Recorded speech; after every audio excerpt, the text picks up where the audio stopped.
5 years after, Giraffe Woman finally took back power from 15 brass rings around her neck. When someone asks you if you want to try out some sort of body modifications, tattoos and piercings are the first thing that come to your mind. After all, it's almost becoming common nowadays. From teenagers to grown-ups and adults, people love the way of adorning their bodies with intricate details, arts, and other forms of self-expression. However, there are people in this world who would go miles and boundaries to defy laws just to get the look they want. Dreaming to look like a giraffe. Let's dive in together to Sydney's story. The dream began at a tender age.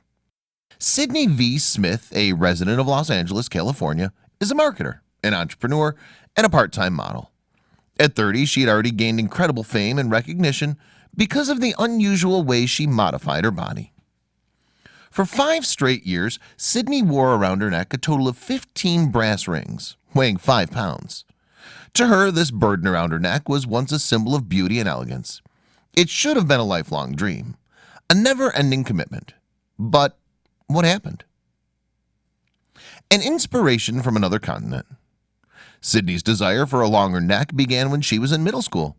This weird but fulfilling dream was inspired by the tribal women of Southeast Asia, particularly from Thailand and Burma. With reading as a hobby, it's not surprising that Sydney often read the National Geographic magazine. It was just a swift glance at first. However, the images of the tribal women from the Kayin tribe seemed to call to her. It was then that an obsession began. She knew it was possible. Aside from being fascinated by the unusual tradition and beauty of the Kayin tribe, Sydney had this soft spot in her heart for giraffes. Since she was a kid, she had lots of things with this animal prints and design in her possession. Oftentimes, she'd go to the zoo and marvel at the beauty of her favorite animal. How she loved the slender sight of their neck. She knew it was possible. It was a now or never decision. Sydney really believed her dreams. Being young, who's naturally curious and experimental, Sydney began elongating her neck by building sloppy necklaces out of wire coat hangers. She would look at herself in the mirror and would pretend like she's one of these women. She told her parents her enthusiasm, but they just shrugged their shoulders, thinking everything was just a foolish dream. But for Sydney, it was more than that. It was like discovering a treasure that made her really happy. A mystifying tradition and culture. The women of the Kayin tribe must wear the rings around their necks from childhood. Usually, the tradition starts from having 4 or 5 rings. As the child begins to get accustomed to the increased weight on her collarbones, a ring will be added subsequently. From the first ring until the last, a Kayin woman must bear the rings and their weights, even while sleeping. Contrary to what most people believe, the coils or rings do not lengthen the neck itself. Instead, the weight of the rings pushes the collarbones down. As a result, even the rib cages are being compressed. The illusion of a floating head on top of the golden coils are caused by the deformation of the clavicle. The reasons why Kayin women wear coils around their neck. Even their unique tradition mystifies the members of the tribe. However, anthropologists have different theories. Some say that in early times it saved the women from slavery and abuse of males from other more powerful tribes by making them less attractive. Contrasted by other hypotheses, other historians believe that women with golden coils around their necks appear more sensual to men. The rings are believed to promote sexual dimorphism. Others say that the coils aim to make the women look like a dragon, one of the most important figures in Kayin folklore. Confusion sets in.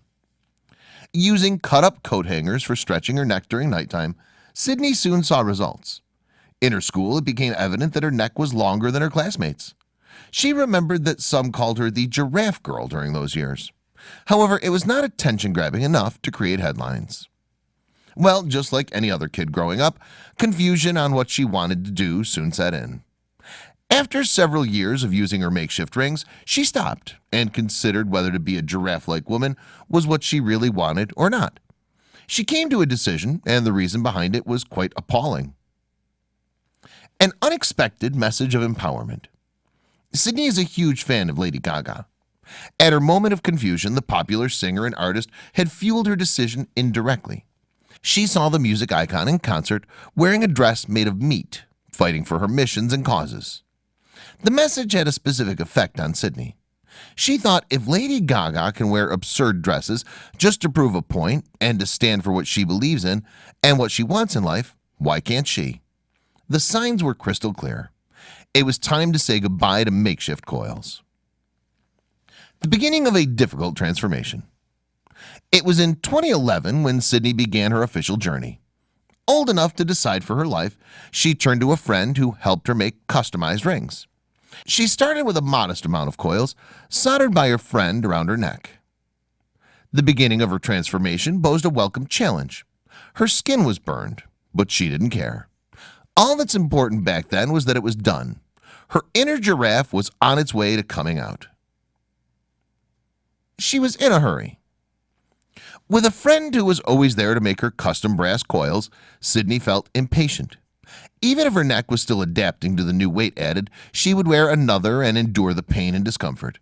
Mind over matter, Sydney often relied on this way of thinking. 5 years after, Sydney had a total of 15 rings around her neck. It wasn't an easy feat, as she had to deal with 5 pounds of weight every day. She'd achieved a neck length of 10 inches. She's roughly 2 inches away from a foot. Will she get it?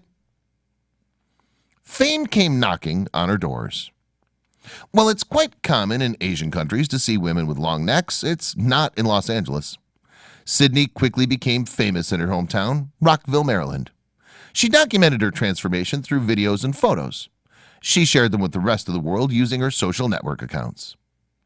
As she started to get serious attention from the public, the media intervened as well. Ripley's Believe It or Not, a franchise show famous for covering and featuring the most bizarre stories they can find, definitely found Sydney's story worth an episode. Soon, other doors had opened. People had different reactions. As the worldwide fame was slowly getting into her nerves, all the more Sydney decided to ignore the discomfort she was feeling. Modeling opportunities came. She was an instant celebrity wherever she went, and she loved it. But as they say, whatever you do in your life, there are people who will always have something to say. There were public comments that she was a fame whore, that she was disrespecting a cultural tradition, that she was a lost soul. Words cut through her. And there were other reasons. The rings started to steal her life. At the beginning, the fame she's getting was addicting. For a while, she was drowned in public attention. But very soon, it began to take its toll. People would rush to her while she was in the grocery. She got ambush interviews from strangers, and she met people who were more interested in her rings than in her personality. Sydney had to say goodbye to swimming, hiking, and other activities that require a free range of movement. She found driving too hard as well. But she's not a rich woman, and she's in the United States of America. The money she was getting on her sideline as a model and from her shows was not enough to support her. She needed to work. The pain of being isolated. Sydney had to take a job where she didn't need to face the public frequently. She took a kitchen job, which was like a torture to her neck because it was too hot. She had limited movements as well, and because she can't function properly, she often found herself jobless. And worse, she found out she smelled too. Even her romantic life was affected. She met guys who were more interested to know about her rings than to ask how her day went. There are some people in the past who even asked her to remove the coils first before she was introduced to their family. Slowly, the fear of attention made its way to her heart. What the experts say. Dr. Jonathan Nisanoff, an orthopedic surgeon from Southern California, finds wearing brass coils extremely dangerous. The women of Kayan-Lawi tribe start to wear rings as early as 5 years old, which means there's still room for growth. However, it's a different case for Sydney. Because Sydney was already an adult when she started her quest, the surgeon said that all she was doing was merely stretching her skin. Her collarbones are being pulled down, affecting her ribcage in the process. How long can her neck and her bones support this passion? A long neck her entire life, Sydney made a choice. There were good times and bad times for Sydney. She'd given most of her life in exchange for occasional blessings. She knew where she'd started her journey, what her reasons were. However, she found herself one day unsure where she was really going. It was a very tough time. Sydney would decide to take them off, but then changed her mind at the last minute. The rings seem to be an integral part of her body. Will she ever have the guts to find her way out? The rings were finally removed. After a few weeks of contemplation, Sydney finally took back her life from the rings. Her friend helped her remove the copper rings, which took 15 minutes. A chemical had to be used to eat through the glue that held her coils together. The experience she had when it was soldered to her neck 5 years ago was the same to what she felt when they were removed. Both were arduous. However, at that moment, she knew she'll have a lot more to gain. For the first time in 5 years, Sydney saw her neck. Was it a beautiful sight? Sydney's comeback to a normal life. Her neck definitely looks longer than it was when she started, according to Sydney. However, she felt very weak. She was bruised and she needed help. According to an orthopedic surgeon, Sydney's neck will come back to its size. Now she's slowly getting back control. She has to endure neck exercises with a chiropractor, and she's scheduled for therapies as well. No regrets at all. Looking back at what she'd been through, Sydney V. Smith proudly tells the world that she had no regrets. She tried to go after what she wants in her life, experienced it, and dealt with the happiness and pain it brought. Her journey taught Sydney to appreciate what she has even more.